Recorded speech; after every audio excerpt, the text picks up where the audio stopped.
The Gospel of John chapter 10 and let us read verse 24. యూదులు ఆయన చుట్టూ పోగై ఎంతకాలము మమ్మును సందేహపెట్టుదువు నీవు క్రీస్తువైతే మాతో స్పష్టముగా చెప్పుమనిరి. ఇక్కడ యూదులు యేసు ప్రభు చుట్టూ పోగై ఓ ప్రశ్న అడుగుతున్నారు. ఏంటో తెలుసా? ఎంతకాలము మమ్మల్ని సందేహపెట్టుదువు, నీవు క్రీస్తువైతే మాతో స్పష్టంగా చెప్పు అన్నారు. ఇప్పుడు ఓ ప్రశ్న అడుగుతాను, అందరూ నా వైపు చూడండి. దేవుడు మనల్ని సందేహాల్లో ఉంచేవాడా లేదా పరిష్కారం దిశగా నడిపించేవాడా? దేవుడు మనల్ని ఎప్పుడైనా సందేహాల్లో ఉంచుతాడు? ఆయన డౌట్స్లో మనల్ని ఉంచే దేవుడు ఆయన. అసలు దేవుని వాక్యం మనకి ఎందుకు ఇవ్వబడింది? మనలో ఉన్న సందేహాలకు నివృత్తి చేయడానికే కదా దేవుని వాక్యం మనకిచ్చాడు. అయితే ఇక్కడ యూదులు యేసు ప్రభు చుట్టూ చేరి ఆయన ప్రశ్న అడుగుతారు, హౌ లాంగ్, ఎంతకాలం మమ్మల్ని సందేహాల్లో ఉంచేస్తావు? నువ్వు నిజంగా క్రీస్తు అయితే మాతో చెప్పు. వారి ప్రశ్న అర్ధరహితమైందని చెప్పడానికి మనం పెద్దగా రీసెర్చ్ చేయాల్సిన అవసరం లేదు. ఎందుకోసం అంటే యేసుక్రీస్తు ప్రభు పరిచర్య ప్రారంభించిన దగ్గర నుండి ఆయన ప్రతిరోజు ఆల్మోస్ట్ చెబుతున్న మాట ఏంటంటే, నేనే ఆయన్ను అని యేసు ప్రభు రుజువు పరిచారు. కేవలం స్టేట్మెంట్లు మాత్రమే కాదు, మాటలు మాత్రమే కాదు, ఆయన క్రియల ద్వారా కూడా ఆయన క్రీస్తు అని రుజువు పరిచారు. ఇన్ఫ్యాక్ట్ ఆయన జీవితాన్ని జాగ్రత్తగా పరిశీలన చేస్తే పాత నిబంధన కాలంలో భక్తులు ప్రవక్తులు ఎంతమంది అయితే ప్రవచించారో ఆ ప్రవచనాల నెరవేర్పు ఆయన జీవితంలో జరిగిపోతూ ఉంది. కన్యక గర్భవతి కుమారుని కంటుంది, ఆయనకి ఇమ్మాన్యుయల్ అని పేరు పెడతారని యెషయా అనే దైవజనుడు ప్రవచించిన ప్రవచనం ఆయనలో నెరవేరిపోయింది. ఆ తర్వాత ఆయన బెత్లెహేంలో పుడతారనే ప్రవచనం ఆల్రెడీ నెరవేరిపోయింది. రాజులని ఉదయకాంతికి వస్తారు అని యెషయా గ్రంథంలో రాయబడిన ప్రవచనం నెరవేరిపోయింది జ్ఞానులు ఆయన దగ్గరికి రావడం ద్వారా. ఆ తర్వాత రామాలో అంగలార్పు వినబడుతుంది అని చెప్పబడిన ప్రవచనం యేసుప్రభు పుట్టిన తర్వాత హేరోదు చిన్న బిడ్డలను వధించడం ద్వారా నెరవేరిపోయింది. ఆయన ఐగుప్తులో ఉంటారనే ప్రవచనం నెరవేరింది. ఇలా యేసుక్రీస్తు ప్రభు జీవితంలో మెస్సయాన్ని గురించిన ప్రవచనాలు ఎన్నో అప్పటికి నెరవేరిపోయాయి. ఆయన పరిచర్య ప్రారంభించిన తర్వాత ఇంకొన్ని నెరవేరడం ప్రారంభించాయి. ఆయన ఎందుకు ఈ లోకానికి వచ్చారంటే బంధించబడిన వారికి విడుదల ఇవ్వడానికి, చెరలో ఉన్న వారికి విడుదల ఇవ్వడానికి, గుడ్డు వారికి చూపునివ్వడానికి, హితవత్సరాన్ని ప్రకటించడానికి ఆయన ఈ లోకానికి వస్తారని యెషయా గ్రంథంలో రాయబడిన వాగ్దానం. లేదా యెషయా గ్రంథం 42వ అధ్యాయంలో ఇదిగో నా సేవకుడు అని ఆయన సేవ చేయడానికి లోకానికి వస్తారనే విషయం అక్కడ నెరవేరపడడం, ఇవన్నీ స్పష్టంగా కనబడుతున్నప్పటికీ కూడా యూదులు అనగా దేవుని పేరు పెట్టుకున్న వారందరూ ఆయన చుట్టూ చేరంటున్నారు, ఇంకెంతకాలం మమ్మల్ని సందేహపడతావు, ఇంకెంతకాలం మమ్మల్ని ఇలా ఉంచేస్తావు, నువ్వు నిజంగా క్రీస్తు అయితే మాతో చెప్పు అని యేసు ప్రభుని డిమాండ్ చేస్తున్నారు. గమనించినట్లుగా అది శీతాకాలం అని బైబిల్లో ఉంది. That was a winter time. ఆ వింటర్ టైంలో యేసు ప్రభు వారు సొలొమోన్స్ పోర్చ్ అని ఒకటి ఉంది, అక్కడ సొలొమోను మంటపం అంటారు మందిరంలో, దేవాలయంలో ఈస్ట్ సైడ్ ఒక ప్రాంతాన్ని డిజిగ్నేట్ చేశారు. ఆ సొలొమోను మంటపం అని దాన్ని పిలుస్తూ ఉంటారు. అక్కడ యేసుప్రభు వారు లోపల నిలబడి ఆయన కొన్ని మాటలు చెబుతున్నప్పుడు వెంటనే ఆయన చుట్టూ చేరి అంటున్నారు, నువ్వు క్రీస్తు అయితే మాతో చెప్పని. నేను ఈ పాయింట్ టచ్ చేయడానికి ముందు మానవుడు అడుగుతున్నాడు, ఎంతకాలం మమ్మల్ని సందేహపెడతావు? చాలాసార్లు మనలో కూడా అదే ప్రశ్న ఉంటుంది, ప్రభువా ఎంతకాలం నన్ను ఈ విధంగా సందిగ్ధంలో ఉంచేస్తావు? ఎంతకాలం నా జీవితంలో మేలు చేయకుండా ఉంటావు? ఎంతకాలం నేను ఇంకా ఈ సంఘటన కోసం నిరీక్షించాలి? ఎంతకాలం ఈ శ్రమ? ఎంతకాలం ఈ భయంకరమైన ప్రతికూల వాతావరణం? ఎంతకాలం ఈ మానసిక క్షోభ? ఎంతకాలం ఈ మానసిక సంఘర్షణ? ఎంతకాలం ఈ అవమానం? ఎంతకాలం ఈ నిందలు అనుభవించాలి అని కొన్నిసార్లు దేవుని దగ్గరికి వచ్చి మనం అడుగుతూ ఉంటాం. దాదాపు యూదులు ఏ ఉద్దేశంతో అయితే అడిగారో అదే ఉద్దేశం మనం వేరే ఉద్దేశాలతో అడుగుతుంటాం. How long will you wait O God? How long will you test my patience? How long will you not do any wonder in my life? How long will you not lift me up? చాలాసార్లు మనం కూడా అదే అడిగే ప్రశ్న అదే, ఎంతకాలం ప్రభువా ఎంతకాలం? చాలామంది విశ్వాసులను వ్యక్తిగతంగా మాట్లాడుతుంటే కొంతమంది పైకి చెప్పకపోయినా ఇదే మాట అడుగుతూ ఉంటారు. కొంతమంది సాక్ష్యాలు చెబుతూ ఉంటారు, ఉద్యోగం వచ్చిందనో, లేదా వ్యాపారంలో మంచి లాభం వచ్చిందనో, చక్కని జీవిత భాగస్వామి దొరికారనో, పిల్లలు కలిగారనో. ఆ సాక్ష్యాలు విన్నప్పుడు కొంతమంది చాలా చక్కగా ప్రభువును స్తుతిస్తారు, దట్స్ ఓకే. బట్ కొంతమందిలో ఉండే ప్రశ్న ఏంటో తెలుసా? ఎంతకాలం మేము ఇంకా వెయిట్ చేయాలి? ఎంతకాలం మా జీవితంలో ఒక అద్భుతం కోసం కనిపెట్టాలి, ఎంతకాలం నా భర్త మార్పు కోసం ఇంకా నేను ప్రార్థన చేయాలి, ఎంతకాలం నా భార్యలో మార్పు కోసం ప్రార్థన చేయాలి, ఎంతకాలం నా పిల్లలలో మార్పు కోసం నేను ప్రార్థన చేయాలని సాక్ష్యాలు చెప్పేవాళ్ళు చెప్తూనే ఉంటారు. కానీ క్రింద ఉన్న వాళ్ళు రకరకాల అభిప్రాయాలు, రకరకాల పరిస్థితులు, ప్రశ్నలు చాలా మందిలో ఉంటాయి. How long should I wait అని, ఎంతకాలం అని మనం దేవుణ్ణి అడగక మునుపు, అలాగే మానవుడు దేవుణ్ణి అడిగాడు ఎంతకాలం అని అడిగితే, నీవు క్రీస్తు అయితే మాతో స్పష్టంగా చెప్పు అని వారు అడిగిన ప్రశ్నకు యేసు ప్రభు ఏ విధంగా సమాధానం చెప్పారో ఆ వచనాలు మీకు జ్ఞాపకం చేస్తాను. బట్ బిఫోర్ దాట్ దేవుడు కూడా మనల్ని అడుగుతున్నాడు ఎంతకాలము అనే ప్రశ్న ఆయన అడిగాడు. కీర్తన గ్రంథం 4వ కీర్తన 2వ వచనం చదివితే, నరులారా ఎంతకాలము నా గౌరవమును అవమానంగా మారుస్తారు, ఎంతకాలము వ్యర్థమైన దానిని ప్రేమించెదరు, ఎంతకాలము అబద్ధమైన వాటిని వెదకెదరు. ఇక్కడ దేవుడు మనుషులందరిని అడుగుతున్న ప్రశ్న ఏంటంటే, ఎంతకాలము వ్యర్థమైన వాటిని ప్రేమించెదరు. ఆ ప్రశ్న ఒకసారి మనం చూద్దాం.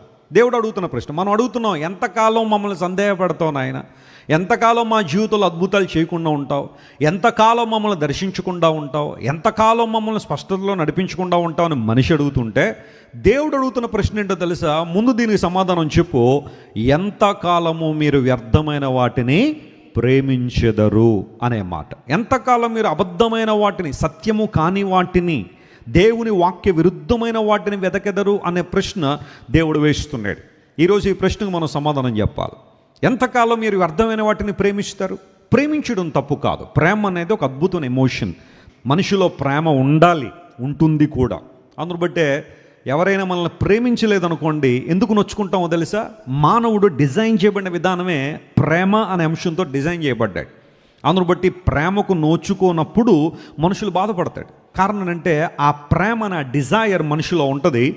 మనం ప్రేమించబడాలని కోరుకుంటాం, ప్రేమించాలని కూడా ఆశపడుతుంటాం. ప్రేమించడం తప్పు కాదు, ప్రేమించబడాలని కోరుకోవడం తప్పు కాదు. కానీ మన జీవితాల్లో మనం చేసే పని ఏంటంటే, ప్రేమించకూడని వాటిని మనం ఏం చేస్తున్నాం? ప్రేమిస్తున్నాము. అబద్ధమైన వాటిని వెతుకుతున్నారు, కానీ వాటిని వెతికే పరిస్థితి మనలో ఉంటుంది. ప్రేమించాల్సిన వాటిని ప్రేమించకుండా ప్రేమించకూడని వాటిని ప్రేమించినప్పుడే మనిషి డ్రైన్ అవుట్ అయిపోతాడు, నిరుత్సాహానికి గురవుతాడు, నిరాశకు గురవుతాడు. ప్రేమించవలసిన వాటిని ప్రేమించినప్పుడు ఖచ్చితంగా వారి జీవితాల్లో విజయాన్ని సాధిస్తారు, ఉన్నతమైన స్థితికి వస్తారు. ఈ రోజుల్లో చాలామంది ప్రేమించకూడని వాటిని ప్రేమిస్తారు. నేను కేవలం మనుషుల గురించి మాట్లాడడంలా, చాలాసార్లు మనం టెక్నాలజీని ప్రేమించే వాళ్ళుగా ఉంటాం, లేదా వ్యవస్థలను ప్రేమించే వాళ్ళు కొంతమంది ఉంటారు, లేదా కొన్ని సందర్భాల్లో కొన్ని రాతలను, రచయితలను ప్రేమించే వాళ్ళు చాలామంది ఉంటారు. వారి చేతి నుండి ఏదైనా ఒక రాత వచ్చింది అంటే, లేదంటే ఒక పుస్తకం డెలివరీ అయింది అంటే ఖచ్చితంగా దాన్ని చదివేయాల్సింది అన్న ఆలోచన చాలామందిలో ఉంటుంది. వస్తువులు ప్రేమించే వాళ్ళు చాలామంది ఉంటారు. లోక సంబంధన ప్రేమల్లో పడి చాలామంది ఈ రోజుల్లో తమ జీవితాలను పాడు చేసుకునే వాళ్ళు కూడా చాలామంది ఉన్నారు. రాంగ్ పర్సన్ని ప్రేమించడం వలన వారి జీవితాల్లో డ్రైన్ అవుట్ అయిపోయారు చాలామంది. యవన బిడ్డలు చాలామంది ఈ రోజుల్లో ఆత్మహత్యలు చేసుకోవడానికి కారణాలు, చనిపోవడానికి కారణాలు కూడా అవే అని చాలామంది నివేదికలు తెలియజేస్తున్నారు. అయితే దేవుని వాక్యం సెలవిస్తూ ఉంది, మీరు ఎంతకాలం వ్యర్థమైన వాటిని ప్రేమిస్తారు? మీ ఆధ్యాత్మిక జీవితాలు పాడు చేసుకుంటారు, మీ మానసికమైన ఆరోగ్యాన్ని పాడు చేసుకుంటారు, శారీరకమైన ఆరోగ్యాన్ని పాడు చేసుకుంటారు. ప్రేమించాల్సిన వాటిని మీరు ప్రేమించగలిగితే మీ జీవితాలు అద్భుతాలు జరుగుతాయి. లోక సంబంధ ప్రేమల్లో, రాంగ్ టాక్సిక్ రిలేషన్షిప్లో పడి చాలామంది వ్యర్థమైన ప్రేమల్లో పడి అదే ప్రేమ అనుకుని మోసపోతున్న రోజుల్లో యవనస్తులు చాలామంది చాలా జాగ్రత్తగా ఉండాల్సిన సమయం. 14, 15, 16 సంవత్సరాలు వచ్చేసరికి మనుషులకి ఏదో ఒక రకమైన ఆలోచన, ప్రేమ. స్కూల్లో కానీ కాలేజీల్లో కానీ, నీకు ఇంకా బాయ్ ఫ్రెండ్ లేడా, నీకు ఇంకా గర్ల్ ఫ్రెండ్ లేదా, అయ్యో నువ్వు చాలా మిస్ అయిపోతున్నావు, నువ్వు చాలా పోగొట్టేసుకున్నావు అని ఆ స్నేహితులు కొంతమందిని బ్రెయిన్ వాష్ చేయడం ద్వారా చిన్నప్పటి నుంచే ఆ ప్రేమ అనే ఆ ముసుగులో పడిపోయి చాలామంది తమ జీవితాలు పాడు చేసుకునేవాళ్ళు. ప్రేమించదని బైబిల్ చెప్పట్లేదు, కానీ దానికి ఒక సమయం ఉంది, ఒక సందర్భం ఉంది. ఒక మెచ్యూరిటీ నీకు వచ్చిన తర్వాత, పరిపక్వత వచ్చిన తర్వాత ప్రేమ అనే ఆ అంశాన్ని నువ్వు అర్థం చేసుకోవాలి. కానీ ప్రేమ అంటే ఏంటో తెలియకుండానే భౌతికమైన శారీరక వ్యామోహాన్ని, ఉద్రేకాలనే ప్రేమ అనుకుని చాలామంది రోజుల్లో తమ జీవితాలు పాడు చేసుకునే వాళ్ళు చాలామంది ఉన్నారు. గమనించండి ప్రియులారా, లేఖనం సెలవిస్తూ ఉంది, వ్యర్థమైన వాటిని ప్రేమించొద్దు. కానీ మనం ఎందుకు పిలువబడ్డాం? ఏం ప్రేమించడానికి పిలువబడ్డాం అంటే, లేఖనాల్లో రాయబడింది, లోకమునైనను లోకములో ఉన్న వాటినైనను మీరు ఏం చేయొద్దు, ప్రేమించొద్దు, అలా ప్రేమిస్తే తండ్రి ప్రేమ మీలో ఉండదు అనే మాట యోహాను భక్తుడు రాశాడు.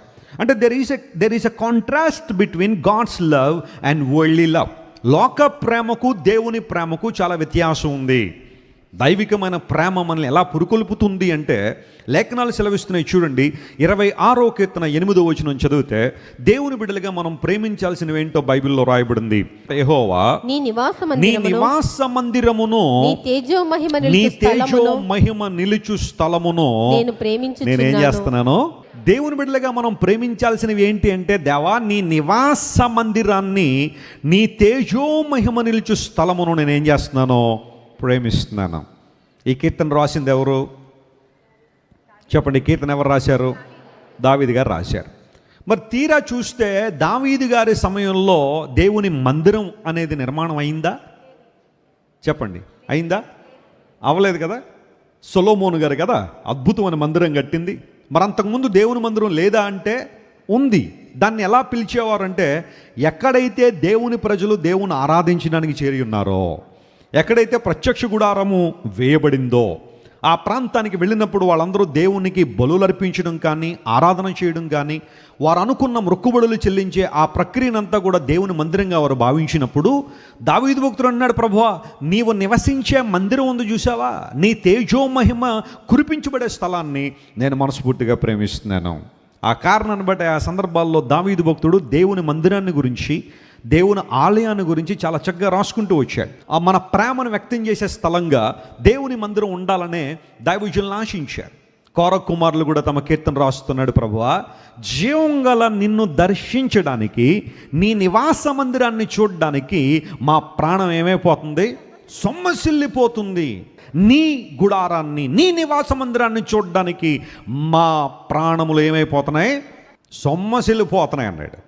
Love the house of God. దేవుని ఇంటిని ప్రేమించే వారంగా మనం ఉండాలి. దేవుని మందిరాన్ని ప్రేమించే వారంగా. చాలాసార్లు చెబుతున్నాడు, మందిరం అంటే కేవలం భౌతిక సంబంధించిన కట్టడాలు మాత్రమే కాదు. దేవుని మందిరం అనగా దేవుని ప్రజల సమూహం, మనందరం కలిసి దేవుని ఆరాధించే ఆ గుంపు. ప్రభువా నిన్ను ఆరాధించడానికి, కార్పొరేట్గా మేమందరం కలిసి నిన్ను స్తుతించడానికి. మనందరం మన ఇళ్లలో దేవుని స్తుతిస్తున్నాం, మంచిదే. మన ఇళ్లలో అందరం దేవునికి ప్రార్థన చేస్తున్నాం, మంచిదే. But what about coming together as a church of God? దేవుని మందిరంగా మనందరం చేరి ఉన్నప్పుడు ఒకరినొకరు పురుకొల్పుకునే అనుభవం, ఒకరినొకరు ప్రోత్సహించుకునే అనుభవం, ఒకరు ఆరాధన చేస్తుండగా దేవుని స్తుతిస్తున్నట్టుగా మనం కూడా పురుకొల్పబడి దేవుని ఆరాధించే అనుభవాలు దేవుని మందిరంలో ఉంటాయి. కనుక దావీదు అన్నాడు, ప్రభువా నీ నివాస మందిరాన్ని నేను ఏం చేస్తున్నాను? ప్రేమిస్తున్నాను. What is your interest to come to the house of God? దేవుని మందిరం రావడంలో మన యొక్క ఉద్దేశం ఏంటి? ఆ మందిరాన్ని మనం ప్రేమిస్తున్నాం. ప్రేమించకూడని వాటిని ప్రేమించి డ్రైన్ అవుట్ అయిపోతున్నాం. మనం ప్రేమించాల్సిన వాటిని ప్రేమించగలిగితే ఎంత ఆశీర్వాదం ఉంది. అందును బట్టే నీ తేజో మహిమ నిలిచే స్థలము నేను ఏం చేస్తున్నాను? ప్రభువా ప్రేమిస్తున్నాను. దేవుని కార్యాల పట్ల ఆసక్తి. ఎంతకాలం వ్యర్థమైన వాటిని ప్రేమిస్తారు, లోక సంబంధమైన వాటిని ప్రేమిస్తారు. మనం అడుగుతున్నాం దేవుని, ప్రభువా ఎంతకాలం మమ్మల్ని సందేహపెడతావు, ఎంతకాలం అద్భుతాలు నిలుపు చేస్తావు, ఎంతకాలం మమ్మల్ని పట్టించుకోకుండా ఉంటే దేవుడు అంటున్నాడు, నువ్వు ఎంతకాలం చెప్పు వ్యర్థమైనటువంటి ప్రేమిస్తుంటావు, అబద్ధమైన వాటిని వెతుకుతుంటావు. నా మందిరాన్ని ప్రేమించే మనసు నీలో ఉందా? నా మహిమ నిలిచే స్థలమును ప్రేమించే మనసు నీలో ఉందా? This is what the lord is asking. సామెతల గ్రంథం 22వ అధ్యాయం 11వ వచనం కూడా తీయండి. దానిలో పరిశుద్ధాత్మ దేవుడు మాట రాయించారు. ఆ మాట కూడా ఒకసారి పరిశీలన చేద్దాం. హృదయ శుద్ధిని ప్రేమించుచు దయగల మాటలు పలుకువానికి రాజు స్నేహితుడగును. చెప్పండి, రాజు ఏమవుతారట? ఎవరి రాజుగారు? చెప్పండి, రాజుగారు ఎవరు? అలెగ్జాండ్రా. ఏ రాజు గురించి ఇక్కడ మాట్లాడుతున్నాడు? రాజులకు రాజు అయిన ప్రభు. హల్లెలూయా. దేవుడు మనకు స్నేహితుడు అవ్వాలి అంటే ఒకే ఒక కండిషన్ ఏంటో తెలుసా? హృదయ శుద్ధిని ప్రేమించుచు ఏ మాటలు పలకాలట? దయగల మాటలు పలకాలి. నోటుకు వచ్చినట్టు మాట్లాడేయడం, ఇష్టానుసారం మాట్లాడేయడం, నిందలేసేయడం, అవమానకరంగా మాట్లాడడం, ఎదుటి వానిని తక్కువ చేసి చూడాలనే మాటలు, అహంభావంతో కూడిన మాటలు, గర్వంతో కూడిన మాటలు మాట్లాడే ఏ ఒక్కరు కూడా దేవునికి ఎలా అవ్వలేరట? స్నేహితులుగా అవ్వలేరు. ధనవంతుడు దురుసుగా మాట్లాడును అని బైబిల్లో ఉంది. దేవుణ్ణి కలిగిన ధనవంతులు ఉన్నారు చాలామంది ప్రపంచంలో, వాళ్ళ గురించి నేను టచ్ చేయట్లేదు. కానీ దేవుడు లేకుండా లోకానుసారమైన ధనం కలిగిన వారు యూజువల్గా వారు మాట్లాడేటప్పుడు వారి మాటలు ఎలా ఉంటాయి? దురుసుగా ఉంటాయి. దేవుడు మనందరికీ స్నేహితుడిగా ఉండాలని ఆశిస్తున్నాడు. కానీ ఆయన స్నేహాన్ని మనం సంపాదించుకోవాలంటే ఈ చిన్న కండిషన్, హృదయ శుద్ధిని ఏం చేయాలట? ప్రేమించాలి. లేఖనం సెలవిస్తూ ఉంది, హృదయ శుద్ధి గలవారు ధన్యులు, వారు ఎవరిని చూస్తారు? దేవుని చూస్తారు. దేవుణ్ణి చూడాలంటే, ఆయన ప్రసన్నతను చూడాలంటే blessed are the pure in heart. Yesu ప్రభు స్వయంగా చెప్పిన మాట ఇది, హృదయ శుద్ధి గలవారు ధన్యులు. ఏ భేదము లేదు, అందరూ పాపము చేసి దేవుడు అనుగ్రహించు మహిమను పొందలేకపోతున్నారు. దుర్నీతితో మనందరం మురికివారంగా మారిపోయాం. కానీ క్రీస్తు రక్తము ద్వారా కడగబడినప్పుడు, యేసు ప్రభు సిలువలో చేసిన గొప్ప త్యాగాన్ని మనం జ్ఞాపకం చేసుకుని ఆయన రక్తంతో మన జీవితాన్ని కడుక్కున్నప్పుడు దేవుడు మనల్ని శుద్ధీకరించాడు. పవిత్రమైన మనస్సును దేవుడు మనకిచ్చారు. ఇప్పుడు హృదయ శుద్ధి గలవారు ధన్యులు, వారు ఎవరిని చూస్తారు? Blessed are the pure in heart. నీ హృదయం శుద్ధీకరించబడి నీ జీవితం పవిత్రంగా చేయబడినప్పుడు దేవుడు నీకు స్నేహితుడు అవుతాడు. హృదయ శుద్ధిని ప్రేమించడం. ఎక్కడ చూడండి కల్మషం, చూస్తూ ఉంటే చూడకూడని దృశ్యాలు, సెల్ ఫోన్లో కావచ్చు, టీవీలో కావచ్చు, చిన్నపిల్లలు చూడకూడని దృశ్యాలని చాలా కామన్గా ఈ రోజున టీవీల్లోనూ ఫోన్లోనూ వచ్చేస్తున్నాయి. చిన్నపిల్లల్ని కాపాడుకోవడం చాలా కష్టం అవుతూ ఉంది. ఎన్ని రకాలైన ఫిల్టర్లు వేసినా, ఎన్ని రకాలైన యాప్స్, రెస్ట్రిక్టెడ్ కంటెంట్ యాప్స్ ఎన్ని డౌన్లోడ్ చేస్తున్నా సరే చిన్నపిల్లలు చూడాల్సిన కంటెంట్ వాళ్ళకి వచ్చేస్తుంది. వారి ఆలోచనలు పాడైపోతున్నాయి. ఫోన్లు కావచ్చు, ల్యాప్టాప్లో కావచ్చు, ఈరోజు చాలామంది చూడకూడదు వాటిని. మన భారతదేశంలో ఒకసారి ఒక ఐఏఎస్ ఆఫీసర్ని అరెస్ట్ చేశారు ఒక కేసు విషయంలో ఇంట్రాగేషన్ కోసం బెంగళూరులో. అతడు ఏదో ఒక చిన్న స్కామ్లో ఇరుక్కున్నాడని చెప్పి ఏసీబీ వాళ్ళు అతని ల్యాప్టాప్ సీజ్ చేశారు. సీజ్ చేసిన తర్వాత ఏసీబీ ఆఫీస్కి తీసుకెళ్ళి ల్యాప్టాప్ ఆన్ చేయగానే దానిలో ఒక ఫోల్డర్ అంతా కూడా చైల్డ్ పోర్నోగ్రఫీ వీడియోస్ ఉన్నాయంట. ఆశ్చర్యపోయారు. నీ చదువు నీకు సంస్కారం నేర్పించేది ఎప్పుడు కూడా. నువ్వు అనుకుంటావు కొన్నిసార్లు నేను బాగా చదివేసుకున్నాను కాబట్టి ఐఎమ్ వెల్ మేనర్డ్ అనుకుంటావేమో. పాపానికి నీ చదువుతో సంబంధం లేదు. ఒకవేళ నీకున్న డబ్బును బట్టి నువ్వు చాలా సమాజంలో గొప్ప వ్యక్తిగా పరిగణించబడచ్చేమో, కానీ పాపానికి నీ డబ్బుతో సంబంధం లేదు. ఒకవేళ నీ బ్యాక్గ్రౌండ్ చాలా బాగుండొచ్చేమో, నీ తల్లిదండ్రులు, నీ తోబుట్టువులు, నీ చుట్టూ ఉన్న నీ ఫ్రెండ్ సర్కిల్ చాలా అద్భుతంగా ఉండొచ్చేమో, కానీ it doesn't matter with sin. పాపానికి నీ చుట్టూ ఉన్న వ్యక్తులతో సంబంధం లేదు. కొన్నిసార్లు మనిషి హృదయ శుద్ధిని ప్రేమించకుండా ఎన్నో రకాలైన ఆకర్షణలు లోకంలోకి వచ్చేస్తున్నాయి. బైబిల్ సెలవిస్తూ ఉంది, blessed are the pure in heart. క్రీస్తు రక్తాన్ని ఆశ్రయించినప్పుడు, ప్రభు ప్రేమను మనం అర్థం చేసుకున్నప్పుడు, సిలువలో యేసు ప్రభు కార్చిన అమూల్య రక్తంతో మన జీవితాలు కడుక్కున్నప్పుడు, ప్రభు పవిత్రతలో మనం నడిపించడం ద్వారా దేవునితో మనం సహవాసం చేయగలుగుతాం. ఆయన ప్రేమించే మనసు మనలో ఉంటుంది. దేవుడు వాక్యం సెలవిస్తూ ఉంది,